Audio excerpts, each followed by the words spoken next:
साथियों, जय किसान में रवि आजाद।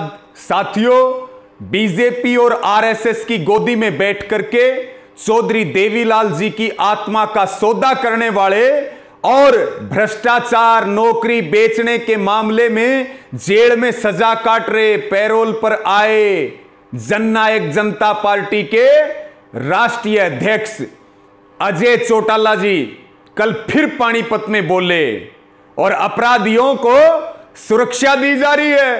अपराधी सुरक्षा के पहरे में घूम रहे हैं और आम जनता को न्याय नहीं मिल रहा है। पानीपत में बोले, हमने पहले भी जवाब दिए, आज भी जवाब दे रहे हैं और कुछ सवाल हैं अजय चौटाला जी से हमारे, अगर उनमें हिम्मत है या उनके बेटे दुष्यंत चौटाला जी में हिम्मत है तो वो जवाब भी दे दें। अजय चौटाला जी ने कहा कि हमारे विरोधी इस्तीफा मांग रहे हैं, हम क्यों दें इस्तीफा? आपको जवाब दे देते हैं, आप क्यों दें इस्तीफा? इस्तीफा इसलिए दें कि आपने चौधरी देवीलाल के नाम से वोट मांगे। इस्तीफा इसलिए दें कि आपने किसान, गरीब, मजदूर, गांव का वोट लिया।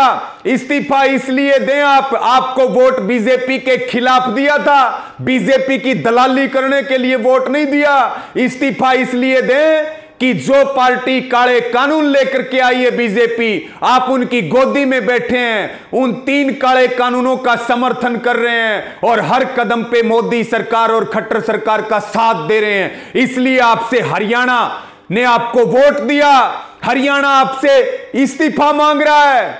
इस्तीफा देते तो अब तक पता नहीं कहां से कहां पहुंच जाते। अब तो हरियाणा में आपकी निकलने की औकात और हिम्मत भी नहीं रही। इसी के साथ में आपने कहा कानून तो होते ही बनने के लिए, कानून वापिस नहीं लिए जाते, कानून होते हैं बनने के लिए और आंदोलनों से कानून वापिस भी करवाए जाते हैं। शायद आपने इतिहास नहीं पढ़ा, आपको हमारी नसीहत है कि आंदोलनों का इतिहास उठा करके देख लीजिए। आप ये कह रहे हैं कि सड़कों पे बैठने से, काले झंडे दिखाने से, महापंचायतें करने से कभी कानून वापिस नहीं होते हैं। आप चौधरी देवीलाल का इतिहास भूल गए। कानून वापिस कराना बहुत छोटी बात है, उन्होंने तो सड़कों पर बैठ करके और सरकारों को गिराने का काम किया था, सरकारों की वापसी का काम किया था। और आप ज्ञान बांट रहे हमें, जिस हरियाणा ने आपको जीरो से और हीरो बनाने का काम किया, आज आप उन्हीं किसानों को, नौजवानों को, माताओं बहनों को ज्ञान बांट रहे हैं, उनको आंखें दिखा रहे हैं, घमंडी बातें कर रहे हैं उनके सामने, कह रहे हैं कि बीजेपी वालों से इस्तीफा मांगो, एमपीओ से इस्तीफा मांगो, राज्यसभा वालों से इस्तीफा मांगो। हमने क्या कानून बनाए हैं? तुमने कानून नहीं बनाए, लेकिन कानूनों का समर्थन किया है। एक बार भी ये कहा हो कि ये कानून गलत हैं तो आप जवाब दे दीजिए। और जो कानून लेकर के आई है जो बीजेपी, आपने पुरजोर तरीके से उसका समर्थन किया है। आप तो ये भी कह रहे हैं कानून पढ़े हैं क्या? आपने पढ़े अजय चौटाला जी कानून? अगर पढ़े हो तो आइए आमने सामने बैठ करके बात करते हैं, पता लग जाएगा आपको कितना ज्ञान है। आप सत्ता के नशे में अंधे होकर के और हमारी फसलों नस्लों के ऊपर और जमीनों के ऊपर आप अडानी अंबानियों के कब्जे करवाना चाहते हैं। और अजय चौटाला जी, आप क्या कह रहे थे कि हम तो मध्यस्थता करने के लिए तैयार हैं, बातचीत से समाधान निकलता है। बातचीत किसने बंद की? आपके मोदी जी ने बंद की, आपकी बीजेपी ने बंद की। आप में हिम्मत है तो बिना शर्तों के बातचीत शुरू करवाइए। हमने बातचीत बंद नहीं की, संयुक्त किसान मोर्चा ने बातचीत बंद नहीं की। और आपको एक नसीहत और है, आप जैसों की मध्यस्थता की जरूरत नहीं है। आंदोलन सफलतापूर्वक आगे बढ़ रहा और आपके तो जोड़ों में बैठ चुका। आपको तो हरियाणा में कहीं छुपने के लिए जगह नहीं मिलने वाली है और सरकार में शामिल होना बहुत दूर की बात है। पंची के चुनाव भी नहीं जीत पाओगे। और आपने क्या कहा?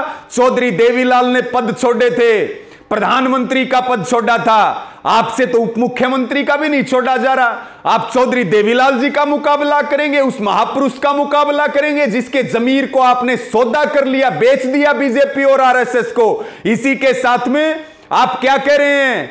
आप ये कह रहे हैं कि आपकी रगों में चौधरी देवीलाल का खून है। अजय चौटाला जी, डीएनए चेक करवा लीजिए। उस महापुरुष का खून आपकी रगों में होता तो उनकी आत्मा का सौदा नहीं करते, इस हरियाणा के साथ इतना बड़ा धोखा नहीं करते और बीजेपी का इस तरह से समर्थन नहीं करते। चेक करवा लेना डीएनए आप। और इसी के साथ में आप ये बात कह रहे हैं, हम तो कह रहे हैं, पहले दिन से कह रहे हैं कि ये जो जेजेपी है यही बीजेपी है, और आपको ये भी कह रहे कानून तो वापिस भी होंगे और आपके जूत भी लगेंगे। ये बात भी आप नोट कर लेना।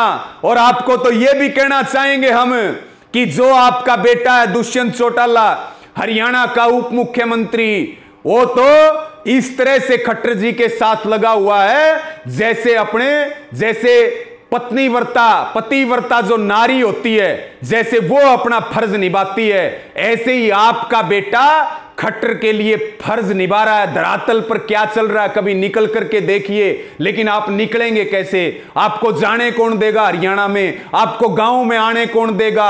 आपको अपने पास बैठाएगा कौन? और हम तो आपको एक अंतिम बात कहेंगे, कानून तो जितनी बदजुबानी करनी है कर लीजिए, सारी सड़ निकालेंगे आप लोगों की, और कानून भी वापस करवाएंगे और जेजेपी की घर वापसी करवाएंगे। सत्ता में जाना तो बहुत दूर की बात है, गांव में नहीं घुस पाओगे। राजनीतिक और सामाजिक बहिष्कार आपका हो चुका है। और इसी के साथ में मैं ये भी निवेदन करना चाहूंगा कि इस वीडियो को साथियों ज्यादा से ज्यादा शेयर करें, और है हिम्मत अजय चौटाला जी तो दीजिए हमारे जवाब दीजिए। हम जवाब चाहते हैं आपसे। और मेरी आपको नसीहत है, अपना घर संभाल लो, ज्यादा ज्ञान ना बांटो। लोगों में गुस्सा बहुत है, अगर धक्के चढ़े तो ये नहीं समझ में आएगा किसके धक्के चढ़े हो। ये वही कुनबा है जिन्होंने मुगलों के खिलाफ लड़ाई लड़ी, अंग्रेजों के खिलाफ लड़ाई लड़ी, काले अंग्रेजों से लड़ाई लड़ रहे हैं। और ये फसल और नस्ल का आंदोलन है। जितना गिरना है, जितना धन कमाना है उतना कमा लो, जितने खजाने भरने हैं उतने भर लो, जितनी चोरियां करनी है उतनी कर लो, और जितना हरियाणा की उस जनता के मुंह के ऊपर थूकना है जिसने आपको वोट देकर के सत्ता में बैठाया, सारे काम कर लो। इसके बाद कभी चंडीगढ़, कभी चुनाव, ये भूल जाना। आप हमेशा हमेशा के लिए इतिहास में चले जाओगे। जितनी दलाली करनी है बीजेपी की उतनी कर लो। इस वीडियो को साथियों शेयर कर दो। धन्यवाद। जय जवान जय किसान।